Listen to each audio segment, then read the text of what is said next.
예수님의 힐링 8번째 시간이고요. 이제 마지막 다음 주를 이제 마지막으로 이 주제를 이제 말씀을 마무리하려고 하고 있습니다. 한 해를 우리가 이제 마무리할 때 무엇보다도 우리가 예수님을 다시 만나는 것이 은혜인 줄 믿습니다. 예수님의 그 복을 다시 경험하는 게 축복인 줄 믿습니다. 예수 안에서 우리가 다시 회복되어야 합니다. 사람이 사람을 위로를 줄 수 있고 어떤 환경이 어떤 새로운 어떤 것들이 우리를 위로를 줄 수 있으나 우리 마음의 진정한 치유와 회복은 예수님 외에 없습니다. 우리는 예수를 그래서 만나야 하고 그 예수 앞에 더 가까이 나아가야 합니다. 그것이 저와 여러분들이 오늘을 살아내는 이 힘이고 또 살 길인 줄 믿으시기 바랍니다. 오늘 이제 예수님의 힐링 8번째 시간, 나도 너를 정죄하지 아니하노니라는 제목으로 말씀을 나누려고 합니다. 자, 오늘 이제 본문 우리가 8장을 읽었는데 사실 7장 53절에서 8장 11절까지 여러분의 성경을 한번 보세요. 보시면 특이하게도 가로가 쳐 있는 것을 알 수가 있을 것입니다. 보이시죠? 가로 있습니까? 네. 이 가로가 왜 쳐 있을까요? 가로 쳐 있는 내용이 거의 없습니다. 근데 유독 이 본문은 가로가 되어 있어요. 7장 53절부터. 그 이유가 있습니다. 성경은 원래 원본은 더 이상 존재하지 않고 사본이 있지요. 그 사본을 가지고 이제 필사를 한 건데요. 오래된 사본에는 이 내용이 나와 있지가 않아요. 그 이후에 나온 사본에는 내용이 들어있는 겁니다. 그래서 이 성경을 이제 기록할 때 이 부분을 가로를 쳐놓은 거예요.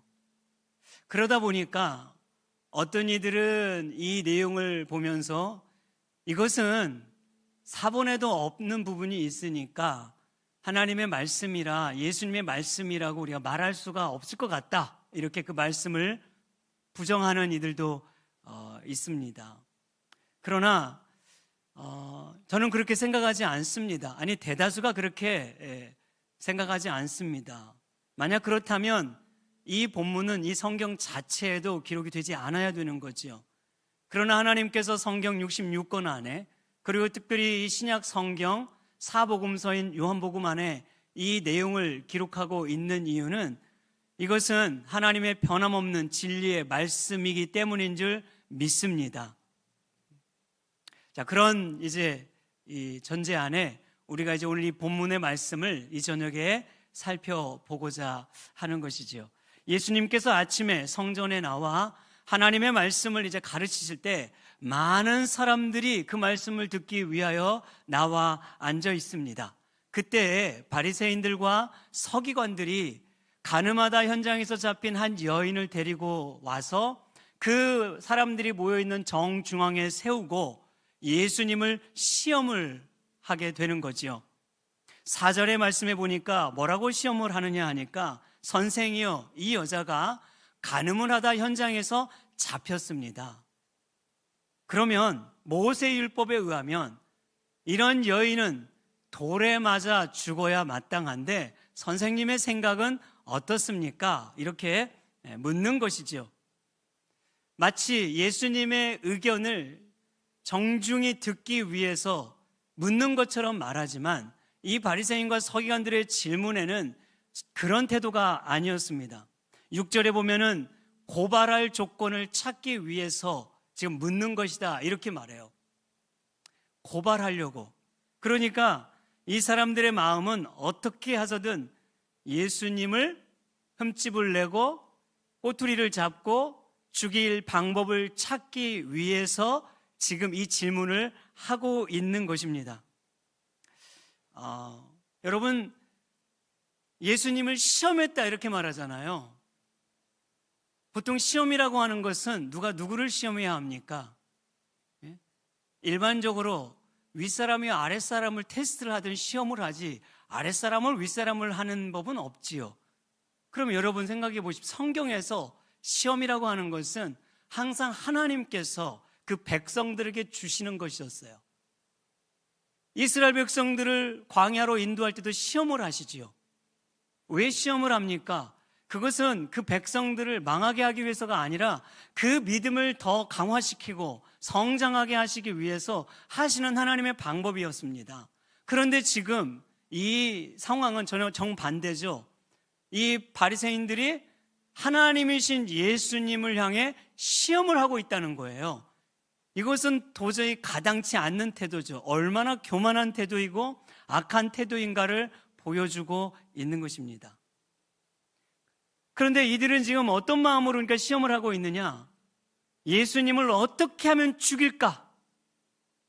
요 생각으로 지금 하고 있는 거죠. 그래서 빠져나갈 수 없는 교활한 함정을 파놓고 덫에 걸릴 수밖에 없도록 질문을 던지는 것입니다. 자, 이 질문에는 그런 이유가 있어요. 보십시오. 예수님께서 만약에 율법에 명한 대로 돌로 쳐서 죽여라 이렇게 말한다고 하면 예수님은 그동안 원수도 사랑해야 된다 늘 이렇게 가르쳤잖아요. 그러면 저 사람은 아주 이율배반이다, 앞과 뒤가 다른 사람이다, 아주 무지한 사람이다 라고 분명히 사람들로 하여금 비방을 받을 수밖에 없는 거예요. 자, 그럼 반대로 생각해 볼까요? 죽이지 말라고 하면 어떻겠어요? 율법에는 당연히 죽이라고 했는데 죽이지 말라고 하면 예수님은 당연히 율법을 거스르는 자가 되고 율법을 파기하는 자가 되니까 정죄할 거리가 생기는 거란 말이죠. 예수님 입장에서는 지금 진퇴양난에 처해 있는 겁니다. 이러지도 못하고 저러지도 못하는 상황인 거죠. 어떤 대답을 하든 그들이 파놓은 덫에 걸릴 수 없는 지금 그 질문을 던지고 있는 거예요. 교묘한 질문이죠. 그런데 이러한 바리새인들의 질문에 예수님은 당황하지 않고 그들에게 이제 한 행동을 이제 보여주면서 말씀을 하고 있는데요. 이제 6절에서 8절 말씀입니다. 자, 6절, 8절까지 말씀은 다시 한번 읽어 봅시다. 그들이 이렇게 말함은 고발할 조건을 얻고자 하여 예수를 시험함이로라. 예수께서 몸을 굽히사 손가락으로 땅에 쓰시니 그들이 묻기를 마지 아니하는지라. 이에 일어나 이르시되 너희 중에 죄 없는 자가 먼저 돌로 치라 하시고 다시 몸을 굽혀 손가락으로 땅에 쓰시니. 아멘. 여기 보면 예수님께서 6절과 8절에 보니까 두 가지 행동이 나오는데, 두 번의 행동이 나오는데 몸을 굽혀 손가락으로 땅에 글을 쓰셨다 이렇게 나오죠. 글을 뭔가 쓰셨어요. 6절에. 그러니까 조용하지요. 그러니까 사람들이 왜 우리가 하는 질문에 대답을 하지 않냐고 몰아세웁니다. 그죠? 그때 예수님께서 뭐라고 말합니까? 7절에 보니까 너희 중에 죄 없는 자가 돌로 치라 이렇게 말을 합니다. 그렇게 한 다음에 다시 8절에 한 번 더 몸을 굽혀 손가락으로 땅에 글을 쓰시는 내용이 나와 있어요. 이렇게 한 다음에 어떤 광경이 이어지고 있나요? 9절에 보니까 이 말씀을 들은 사람들이 양심의 가책을 느끼고 다 그 자리를 떠나갔더라 이렇게 말하고 있는 겁니다. 그러면서 예수님께서 남아있는 이 여인에게 말하기를 나도 너를 정죄하지 아니하노니 다시는 가서 죄를 짓지 말라 이렇게 말씀을 하고 있는 겁니다. 자, 우리가 여기에서 오늘 주목해야 될 부분이 바로 이 예수님께서 하신 행동이에요. 도대체 예수님께서는 몸을 굽히고 땅에 무엇을 쓰셨길래 사람들이 그렇게 그 말 한마디에 다 주랭랑을 치고 떠나갔던가? 오랫동안 이 성경학자들이 이 예수님의 행동에 무엇을 썼을까를 고민을 많이 했습니다. 그래서 예수님이 쓰신 이 땅에 쓰신 글에 대해서 해석이 아주 분분하고 다양합니다. 어떤 사람들은 예수님께서는 분명 성경의 말씀을 쓰셨을 것이다, 이렇게도 했고, 어떤 이들은 예수님께서 당시 예수님 주위에 둘러있는 바리새인과 서기관들의 이름을 한 사람 한 사람 다 썼을 것이다, 이렇게도 말했고, 어떤 사람들은 아마 예수님은 율법을 어긴 죄가 뭔지를 조목조목 썼을 것이다, 이렇게도 말했습니다. 여러 가지 하여튼 말을 했어요. 이런 종류로 시작해서. 그러면 과연 무엇을 정말 예수님은 쓰셨을까요? 뭐라고 답하기가 쉽지는 않습니다. 성경은 이 내용을 함구하고 있어요. 밝히지는 않습니다. 제가 이 말씀을 묵상하면서 과연 예수님은 무엇을 쓰셨을까 생각해보고 연구도 해보고 계속 이렇게 고민을 하면서 제가 개인적으로 깨닫게 된 부분을 여러분들께 좀 나누면 좋겠다 싶은 거죠. 자, 먼저 이 손가락입니다. 분명히 요한은 예수님이 몸을 굽혀 손가락으로 땅에 글을 쓰셨다, 이렇게 말합니다. 그죠? 손가락으로. 예수님의 손이죠. 근데 성경을 보니까 이 손가락이라는 의미가 동일하게 나오는, 일치되는 말씀이 있어요. 어느 말씀인가 하니까 신명기 9장 10절 말씀입니다. 신명기 9장 10절 말씀 보십시오. 여호와께서 두 돌판을 내게 주셨나니 그 돌판의 글은 하나님이 손으로 기록하신 것이요, 이렇게 말했습니다. 그죠? 하나님이 이 돌판을 뭘로 기록했어요? 손으로 기록했습니다. 예수님의 손과 하나님의 손이 동일한 의미를 지금 가지고 있는 것이지요. 이것은 어떤 의미냐면 하나님께서 이스라엘 백성들에게 그 돌판, 십계명을 적은 이게 돌판을 주셨단 말이에요. 그런데 여러분, 돌판을 몇 개 써주셨는지 아십니까? 2번 써주셨습니다. 2번. 그죠? 자, 첫 번째는 출애굽기에 나와요. 호렙산에서 돌판을 써주신 그 돌판을 들고 내려오는데 밑에서 아론과 백성들이 우상, 금송아지를 만들어 우상을 숭배하니까 너무나 화가 나가지고 그 돌판을 내려칩니다. 그래서 깨뜨리지요. 그런 다음에 그 다음 두 번째 돌판을 주시는 게 이제 이 신명기 말씀인데, 다시 한 번 더 하나님은 돌판에 십계명을 써주시는데 하나님의 손으로 친히 기록해서 써주셨다, 이렇게 말해요. 그리고 이 첫 번째 돌판, 두 번째 돌판 사이에는 뭐가 있냐면 진노한 하나님과 범죄한 이스라엘 백성들을 향한 모세의 중보 기도가 나옵니다. 그래서 이 모세의 중보 기도로 인해서 하나님께 심판을 받아야 할 백성들이 살아나게 되는 거예요. 그러면 자 보십시오. 오늘 예수님께서 똑같이 2번 땅에 굽혀 손가락으로 글을 쓰셨어요. 2번. 그리고 분노한 바리새인들과 그 음행한 여인을 위한 예수님의 중재가 있는 거죠. 그러면 출애굽기 신명기 나오는 십계명 돌판의 이미지와 예수님의 이미지가 거의 흡사하지 않습니까?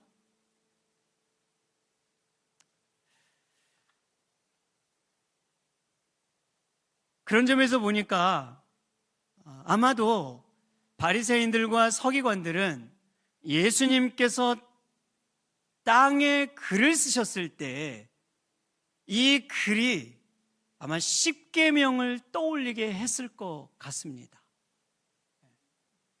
아마 예수님이 이 성경의 이 시점을 정확하게 판단할 수는 아주 길게 쓰지는 않았을 거라면, 이 글의 문맥상 흐름을 보면 1계명부터 십계명까지 쓰지는 않았을 거란 말이죠. 몇 자를 적었을 가능성은 있지만, 그죠? 그런데 이들은 구약의 말씀에 능통한 사람들이고 십계명을 누구보다 잘 아는 사람들이고 율법에 철저한 사람들이기 때문에 예수님이 손가락으로 땅에 쓰셨을 때 그들에게 첫 번째 드는 생각은 분명 십계명, 하나님의 손으로 친히 기록해 주었던 십계명이었을 것입니다. 이들은 누구보다 계명을 잘 알죠.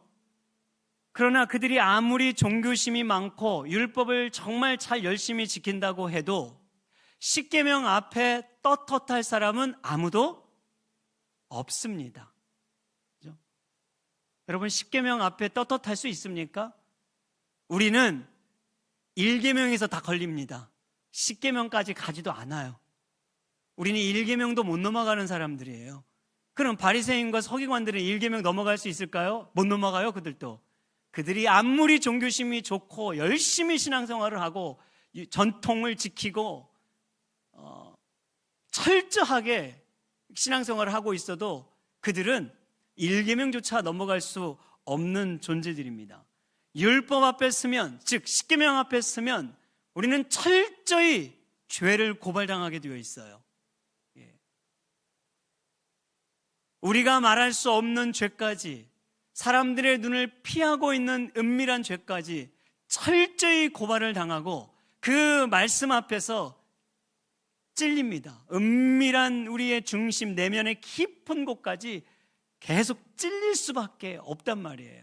그러면서 무엇을 느낍니까?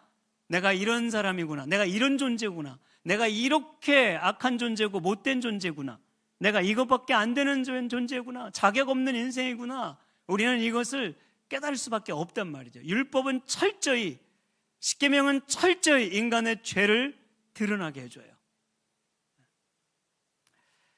자, 예수님이 여인에게 죄가 없다고 이렇게 말한 부분이 있지만 그렇다고 정말 죄가 없다고 말하는 것이 아니에요. 예수님은 그 다음에 돌로 치라 이랬잖아요. 여인의 죄 없다는 것을 말하지 않는 것은 돌로 치라는 말에서 분명합니다. 돌로 친다는 것은 죄에 대한 결과거든요. 합당하게 벌을 받아야 마땅한 존재라 이 말입니다. 그럼 간음한 여인은 분명 죄인이에요? 그럼 그 간음한 여인 앞에 서 있는 서기관과 바리새인들이 의인입니까? 아니죠. 그들도 죄인입니다. 어떻게 죄인임을 알아요? 이 상황을 보시면 이들은 율법이라는 명목을 이용해 가지고 이 여인을 정죄하고 있단 말이죠. 단지 그냥 정죄하는 게 아니라 많은 대중들 앞에 사형 선고를 하는 거예요. 그죠? 치명적인 사형 선고를 하고 있습니다. 그런데요, 이들이 하는 이 행동을 가만히 살펴보면 여기는 아주 은밀한 괴략이 있습니다. 원래 신명기 22장에 가보면 누구든지 남녀가 간음하다가 잡히면 둘을 다 데리고 와서 돌로 쳐 죽여야 된다. 이게 율법에 명시된 명령인데 지금 여기에는 남자는 등장하지 않고 여자만 등장한단 말이죠. 그런 점에서 보면 아마도 남자와 바리새인과 서기관들 간에 모종의 은밀한 거래가 있었을 법합니다. 그리고 남자는 그냥 조용히 모른 척 해주고 여자만 지금 데리고 나온 거예요. 그러니까 얼마나 여러분 지금 간약한 계략을 꾸미고 있는 것입니까? 이게 바로 바리새인들과 서기관들의 본 모습이란 말이죠. 예수님은 바리새인과 서기관들을 말할 때 칭찬한 적이 없습니다. 항상 책망을 했는데 아주 굉장히 심하게 책망해요. 화 있을진저, 저주를 받아 마땅한 사람들이라 이렇게 말했단 말이에요. 그러면서 하는 말이 너희들이 겉은 대접과 잔처럼 깨끗해 보이나 너희 속은 아주 교활하고 방탕함과 탐심이 가득하도다. 이렇게 예수님이 말했단 말입니다. 그런 이 바리새인과 서기관들이 예수님이 하신 말씀, 너희 중에 죄 없는 자가 돌로 치라 했을 때 그들은 양심의 가책을 느낄 수밖에 없었을 거예요. 왜? 누구보다도 십계명의 말씀을 잘 알고 있었기 때문에. 더군다나 오늘 2절에서 이 사건이 일어나는 시점을 우리가 좀 주목해야 되는데요. 아침이라고 밝힙니다. 2절에 보면 아침에 이렇게 나와요. 자, 이 8장은요 7장에서 이어지는 내용인데 유대인의 최대 명절 이 세 절기 중에 하나인 초막절 절기와 맞물려 있는 사건입니다. 최대의 절기 중 하나가 초막절인데, 이 초막절은 7일간 밖에서 텐트를 치고 자면서 하나님께 이제 예배를 드렸던 그런 절기지요. 그래서 이 절기는 두 가지 의미가 있습니다. 한 해 추수를 주신 하나님께 감사하는 것과 더불어 이스라엘 백성들이 광야 40년을 지나는 동안 인도하신 그 하나님의 은혜를 생각하며 지키는 절기가 초막절입니다. 그러니까 이 초막절을 7일간 지켰거든요. 7일간 끝나고 그 다음날 8일째 되는 아침에 이 말이에요. 아침에. 그런데 초막절은 마지막 날이 굉장히 하이라이트였어요. 마지막 날 축제가. 그래서 그 마지막 날은 어떻게 했냐면 성전에 있는 여인의 뜰로 모여가지고 거기에서 많은 사람들이 축제를 즐겼단 말입니다. 그때 어떤 축제를 즐기냐면 내 모퉁이에 있는 촛대에 불을 밝혀요. 그리고 은나팔로 나팔을 불고 제사장들은, 그리고 성도들은 함께 찬양을 하고 노래를 부르고 춤을 추며 밤새 그렇게 했고, 언제까지? 새벽이 동틀 때까지 했다는 것으로 알려집니다. 그러면 지금 보십시오. 새벽 동틀 때까지 이들은 뭐 했어요? 하나님을 찬양하고 예배했어요. 어떤 면에? 하나님의 죄사함을 주신 은혜, 인도함을 주신 은혜, 공급해 주신 은혜를 생각하면서 밤새 춤을 추고 찬양하고 축제를 벌인 그 아침이란 말이에요. 그 아침에 여전히 아직도 백성들의 찬양 소리가 귓가에 쟁쟁하게 들리는 그 시점이죠. 그때 예수님께서 죄 없는 자가 돌로 치라고 했을 때 그들은 어느 누구도 멈칫할 수밖에 없는 것이죠. 여전히 그들의 마음에 은혜가 남아 있었으니까, 그 찬양 소리가 계속 들렸을 테니까. 그래서 그들은 다 양심의 가책을 느끼고 젊은이로부터 어른에 이르기까지 떠나게 되었다고 말하고 있습니다. 자, 그리고 예수님께서 이제 이렇게 여인에게 한 얘기가 10절과 11절 같이 10절 11절 읽습니다. 예수께서 일어나사 여자 외에 아무도 없는 것을 보시고 이르시되 여자여 너를 고발하던 그들이 어디 있느냐? 너를 정죄한 자가 없느냐? 대답하되 주여 없나이다. 예수께서 이르시되 나도 너를 정죄하지 아니하노니 가서 다시는 죄를 범하지 말라 하시니라. 아멘. 나도 너를 정죄하지 아니하노니 가서 다시는 죄를 범하지 말라. 이렇게 예수님이 남아있는 여인에게 하신 말씀입니다. 여러분, 인간은 누구도 서로를 정죄할 수가 없습니다. 왜? 죄인은 죄인을 정죄할 자격이 없기 때문에 그렇습니다. 우리는 다 죄인이에요. 의인은 하나도 없다고 말했습니다. 그런 죄인인 인간이 누구를 조금 더 착하다고, 조금 더 선하다고 판단할 자격이 있습니까? 없습니다. 우리는 하나님의 거룩하심 앞에서 다 똑같은 죽어 마땅한 죄인이에요. 그러니까 여러분, 정죄를 할 수 있는 분은 오직 하나님 한 분밖에 없어요. 예수 그리스도밖에 없습니다. 거룩하시고 죄 없으시고 흠 없으신 예수님만이 정죄할 자격이 있는 겁니다. 그런데 예수님도 이 여인을 정죄하지 않습니다. 나도 너를 정죄하지 아니하노니. 왜 그럴까요? 이것이 바로 예수님이 이 땅에 오신 목적이기 때문에 그렇습니다. 여러분, 예수님은 우리를 정죄하기 위해 오신 분이 아니라 우리를 죄로부터 자유케 하시기 위해 오신 분입니다. 예수님은 우리를 심판하러 오신 분이 아니라 오히려 우리를 그 심판에서 구원해 주시기 위해서 오신 분입니다. 예수님은 율법을 폐하기 위해 오신 분이 아니고 오히려 그 율법을 완전케 하시기 위해 오셨다고 말씀하고 있습니다. 그런 점에서 예수 그리스도의 십자가를 여러분 생각해 보시면, 여러분이 십자가라고 하는 것은 하나님의 공의와 하나님의 사랑이 만나는 자리가 십자가예요. 공의와 사랑이 만나는 자리입니다. 어떤 공의일까요? 죄의 삭선 사망이라는 공의, 그러나 그 죄인을 구원하겠다는 사랑이 만나는 자리가 십자가예요. 하나님의 엄중한 공의, 그러나 죄인을 향한 완전한 사랑을 보여주는 게 예수님의 십자가임을 믿으시기 바랍니다. 여러분이 가늠하는 여인은 하나님을 떠나가는 죄인들의 대표성을 가지고 있습니다. 그저 한 가늠한 여인을 우리에게 보여주는 게 아니라 이 여인을 딱 부각시켜서 우리의 죄됨을, 죄성을 보여주는 거예요. 성경을 보니까 죄를 짓고 하나님의 말씀에 불순종하고 우상 숭배하는 자를 향해서 간음하였다, 이렇게 굉장히 많이 기록이 돼요. 대표적으로 예레미야 3장 8절에 보면 이렇게 기록하고 있습니다. 백성들이 죄를 짓고 우상을 숭배할 때마다 간음을 행하였다, 이렇게 말했어요. 간음을 행하였다. 그리고 하나님이 이혼 증서를 주셨다, 이렇게 말했어요. 여기서 여러분, 이혼 증서라고 하는 것은 부부의 분리됨, 이런 의미가 아니라 심판을 말하는 거예요.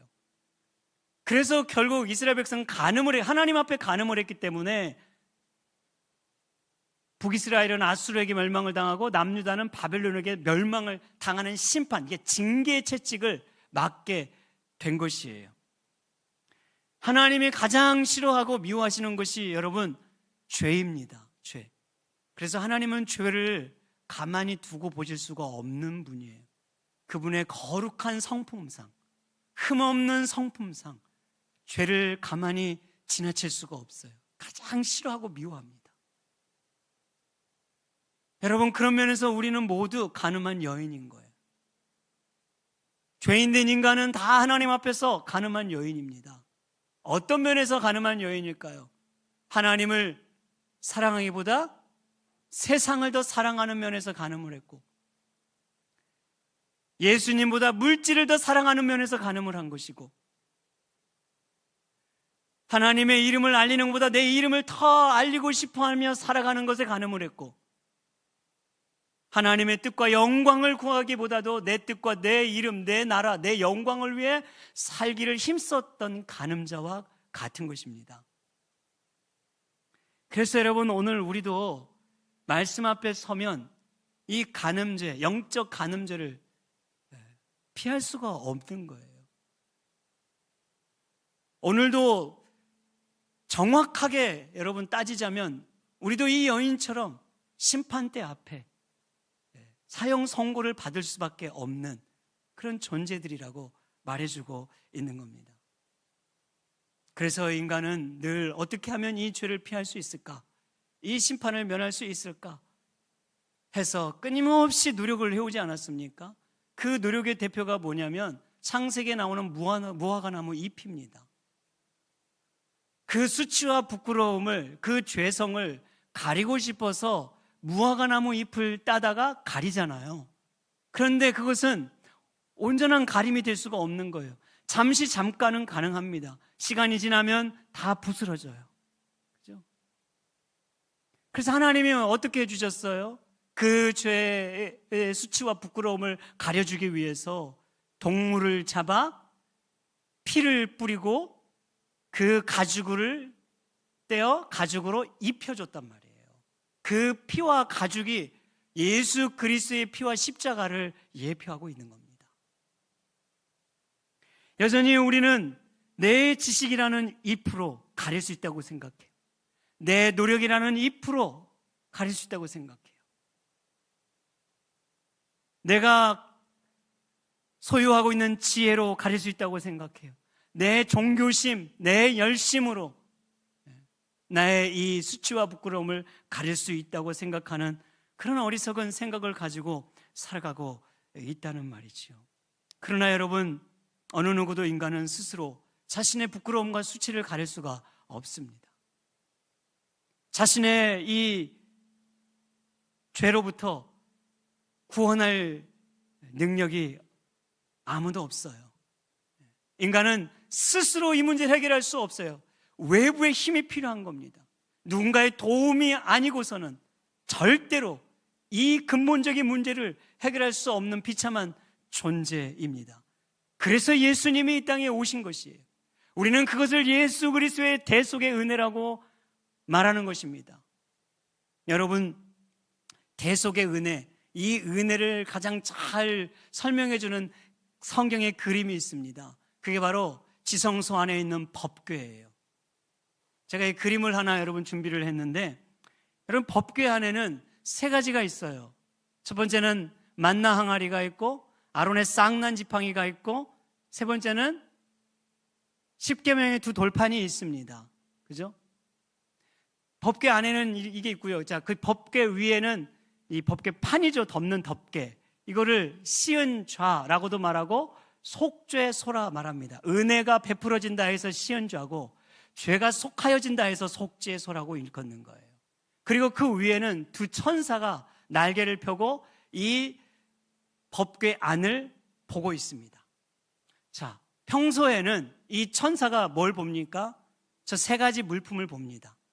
그런데 여러분, 이 세 가지 물품은 하나님의 은혜를 보여주는 것이기도 하지만 반대로 인간의 악한 죄성을 보여주는 거예요. 만나 항아리는 광야에서 백성들의 불신과 불신앙을 보여주는 대표성을 가지고 있고, 아론의 쌍난 지팡이는 모세의 권위에 도전했던, 하나님께 도전했던 교만함을 보여주고 있고, 십계명 돌판도 우상 숭배했던 그 인간의 죄성을 여전히 담고 있단 말이에요. 평소에는 죄를 보고 있습니다. 그런데 제사장이 대속죄일에 이 지성소에 들어와서 제사를 드릴 때 동물의 피를 가져다가 그 돌판 위에, 그죠? 흥건하게 피를 뿌립니다. 피로 다 덮어요. 그러면 그 순간 피가 이 세 가지 물품을 가리는 거죠. 그러면 천사가 이제 뭘 보는 걸까요? 뭘 보죠? 피를 보는 거죠. 피를 보는 겁니다. 무슨 말이에요? 죄를 가려주는 거죠. 피가 죄를 가려준단 말이에요. 여러분, 죄가 사라지는 게 아닙니다. 오해하시면 안 돼요. 예수 믿으면 죄가 완전히 사라진다, 아니에요. 죄를 가려주는 거란 말이죠. 죄가 없다고 인정해주고 여겨주는 거예요. 그것을 바로 은혜라고 말하는 거고, 그걸 의롭게 되었다, 사도 바울은 이렇게 말하고, 신학적 용어로는 칭의라 이렇게 말하는 겁니다. 여러분, 평소에 우리는 살아가면서 하나님 그렇게 우리의 죄성을 다 본단 말이에요. 그럼 생각해 보세요. 우리는 매일매일 죄를 짓고 살아가는데 먼지를 묻히고 살아갈 수밖에 없잖아요. 이 세상에 살아가는 동안 어느 누구도 흠없이 살 수가 없습니다. 우리는 오늘도 가정에서 이 죄의 먼지를 묻혔을 것이고, 직장생활 하면서도 죄의 먼지를 묻혔을 것이고, 하루 종일 어디선가 여러분들 생활하시면서 분명히 우리는 다 죄의 먼지를 알게 모르게 묻히고 살았단 말이에요. 그것을 하나님은 다 또렷이 보신다 이 말입니다. 하나도 빠짐없이. 그런데 이것을 보지 않을 때가 있는 거예요. 언제 보지 않을 수 있어요? 예수 그리스도의 피로 우리를 가려주실 때에만. 그 피를 보시는 거예요. 가려주시는 겁니다. 그걸 은혜라고 하는 거예요. 그걸 대속의 은혜라고 말하는 겁니다. 하나님의 엄중한 진노를 피할 수 없는 우리를 위해 예수 그리스도께서 대신하여 모든 죄를 뒤집어 쓰시고 십자가에 달려 죽어주셨습니다. 우리가 지불해야 될 대가를 예수님이 대신 지불해 주셨고, 우리가 저주받아야 될 그 십자가에서 예수님이 대신 저주를 받아주셨고, 우리가 죽어야 할 그 자리에서 예수님이 못 박혀 죽으셨음을 믿으시길 바랍니다. 이걸 대속의 은혜라고 말하는 거예요. 여러분, 그래서 우리가 은혜가 필요하다고 말하는 겁니다. 우리는 한순간도 이 그리스도의 은혜 아니고 살아갈 수가 없는 자들이에요. 우리는 매일 넘어질 수밖에 없고, 매일 무너질 수밖에 없고, 매일 실패하고, 매일 죄짓고, 매일 이 인간의 욕심과 성령의 선한 욕심 싸움에 다투다가 욕심에 이끌려 살아가고, 그런 우리가 살 수 있는 비결은 그런 우리가 승리할 수 있는 비결은 우리의 모든 죄를 대신하여 이미 지불하여 주신, 우리의 죄를 덮어주신 예수 그리스도의 십자가의 보혈인 줄 믿으시길 바랍니다. 그래서 십자가가 여전히 우리에게는 필요한 겁니다. 우리 합신을 세우셨던 박윤선 목사님은 나는 80 먹은 죄인이라고 그랬어요. 그 존경받는 목사님 교수님도 80이 되었는데 그렇게 거룩하고 흠없이 살았다고 생각은 하는데, 죄가 그래 없는 건 아니지만 우리보다는 훨씬 그래도, 그럼 그분도 80 먹은 죄인이래요.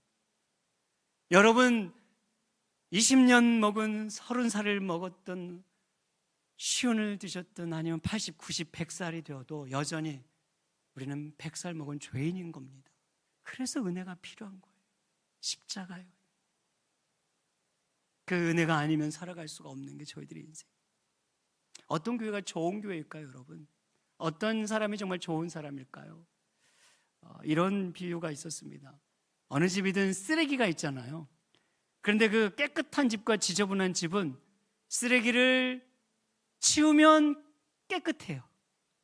그런데 쓰레기를 치우지 않아요. 너저분하게 그냥 내버려 둬요. 그러면 지저분한 집이 되는 거예요.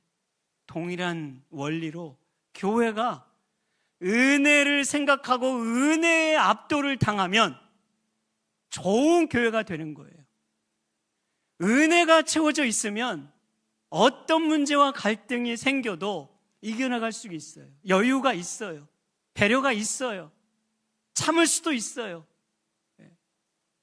그런데 은혜가 없으면, 은혜가 사라지기 시작하면 우리의 생각이, 인간적인 이 소욕이 더 앞서 나올 수밖에 없게 되는 거죠. 그것은 우리 개인도 마찬가지예요. 여러분, 우리가 어떻게 해야 정말 하나님 기뻐하시는 삶, 좋은 사람으로 살아갈 수 있겠습니까? 그것은 단 한 가지예요. 예수 그리스도의 그 십자가의 은혜로 늘 지배받으며 살아가는 겁니다. 그러면 좋은 사람 될 수 있습니다. 좀 더 하나님이 원하시는 인생 살아갈 수가 있게 되는 거예요. 그러므로 사랑하는 여러분, 십자가의 은혜를 이 밤에도 더 많이 깊이 생각할 수 있기를 축복합니다. 그 십자가 앞에서 나는 죽고 예수로 살기를 원합니다.